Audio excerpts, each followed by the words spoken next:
commencement était la parole, et la parole était avec Dieu, et la parole était Dieu. Elle était au commencement avec Dieu. Tout a été créé par elle, et rien de ce qui existe n'a été fait sans elle. En elle était la vie, et cette vie était la lumière des hommes. La lumière brille dans les ténèbres, et les ténèbres ne l'ont pas étouffée. Un homme parut, envoyé par Dieu. Son nom était Jean. Il vint comme témoin pour rendre témoignage à la lumière, afin que tous croient par lui. Il n'était pas la lumière, mais il venait pour témoigner de la lumière. La vraie lumière, celle qui éclaire tout homme, venait dans le monde. Elle était dans le monde, et le monde a été fait par elle, mais le monde ne l'a pas reconnue. Elle est venue chez les siens, et les siens ne l'ont pas reçue. Mais à tous ceux qui l'ont reçue, à ceux qui croient en son nom, elle a donné le pouvoir de devenir enfants de Dieu. Et la parole s'est faite chair. Elle a habité parmi nous. Nous avons contemplé sa gloire, une gloire pleine de grâce et de vérité. Au jour d'Hérode, roi de Judée, vivait un prêtre nommé Zacharie. Sa femme, Élisabeth, était issue de la famille d'Aaron. Tous deux étaient justes devant Dieu, marchant fidèlement selon ses commandements. Mais ils n'avaient pas d'enfants, car Élisabeth était stérile, et ils étaient avancés en âge. Un jour, alors que Zacharie servait dans le temple, il entra pour offrir l'encens. Le peuple priait dehors. Soudain, un ange du Seigneur apparut à droite de l'autel. Zacharie fut saisi de crainte. Mais l'ange lui dit : « N'aie pas peur, ta prière a été exaucée. Ta femme Élisabeth te donnera un fils, et tu l'appelleras Jean. Il sera pour toi une joie, et beaucoup se réjouiront de sa naissance. Il sera grand devant le Seigneur. Il sera rempli de l'Esprit Saint dès le ventre de sa mère. Il ramènera beaucoup d'Israélites vers leur Dieu. » Zacharie douta. Alors l'ange déclara : « Je suis Gabriel, envoyé pour t'annoncer cette bonne nouvelle.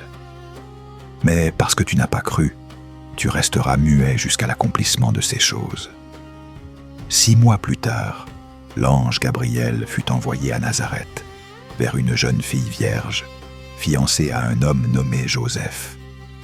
Son nom était Marie. L'ange entra chez elle et dit : « Réjouis-toi, toi qui as trouvé grâce auprès de Dieu. Le Seigneur est avec toi. » Troublée, Marie s'interrogea. Mais l'ange poursuivit : « N'aie pas peur. Tu concevras et tu enfanteras un fils. Tu l'appelleras Jésus. Il sera grand. Il sera appelé Fils du Très-Haut. Son règne n'aura pas de fin. » Marie demanda : « Comment cela se fera-t-il » L'ange répondit : « L'Esprit Saint viendra sur toi. Rien n'est impossible à Dieu. » Alors Marie dit : « Je suis la servante du Seigneur. Qu'il me soit fait selon ta parole. » Marie se rendit chez Élisabeth. À sa salutation, l'enfant tressaillit dans le ventre d'Élisabeth. Remplie de l'Esprit Saint, elle s'écria : « Tu es bénie entre les femmes, et béni est le fruit de ton sein. » Alors Marie déclara : « Mon âme magnifie le Seigneur, et mon esprit se réjouit en Dieu mon Sauveur. Il a regardé l'humilité de sa servante. Le Puissant a fait pour moi de grandes choses. Sa miséricorde s'étend d'âge en âge sur ceux qui le craignent. » Élisabeth enfanta un fils. Lorsqu'on voulut lui donner le nom de Zacharie, elle dit : « Il s'appellera Jean. » Zacharie écrivit : « Jean est son nom. » Et aussitôt, sa bouche s'ouvrit. Rempli de l'Esprit Saint, il bénit Dieu et prophétisa : « Tu marcheras devant le Seigneur pour préparer ses chemins, pour donner à son peuple la connaissance du salut. » Marie était enceinte.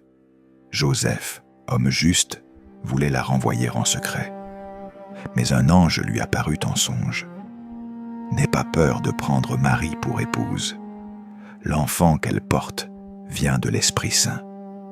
Tu l'appelleras Jésus, car il sauvera son peuple de ses péchés. » Joseph obéit. Un décret obligea chacun à se faire recenser. Joseph et Marie partirent à Bethléem. Là, Marie enfanta son fils premier-né. Elle l'emmaillota et le coucha dans une mangeoire, car il n'y avait pas de place à l'auberge. Dans les champs, des bergers gardaient leurs troupeaux. Un ange leur apparut, et la gloire du Seigneur les enveloppa. « Aujourd'hui, vous est né un Sauveur. » Une multitude d'anges proclama « Gloire à Dieu au plus haut des cieux et paix sur la terre. » À Jérusalem, un homme juste nommé Siméon prit l'enfant dans ses bras et dit « Mes yeux ont vu ton salut, lumière pour éclairer les nations. » Anne, prophétesse, rendit grâce à Dieu. Des sages venus d'Orient suivirent une étoile jusqu'à Jésus. Ils lui offrirent de l'or, de l'encens et de la myrrhe. Averti en songe, Joseph fuit en Égypte avec l'enfant. Après la mort d'Hérode, ils revinrent et s'installèrent à Nazareth. L'enfant grandissait, rempli de sagesse, et la grâce de Dieu était sur lui.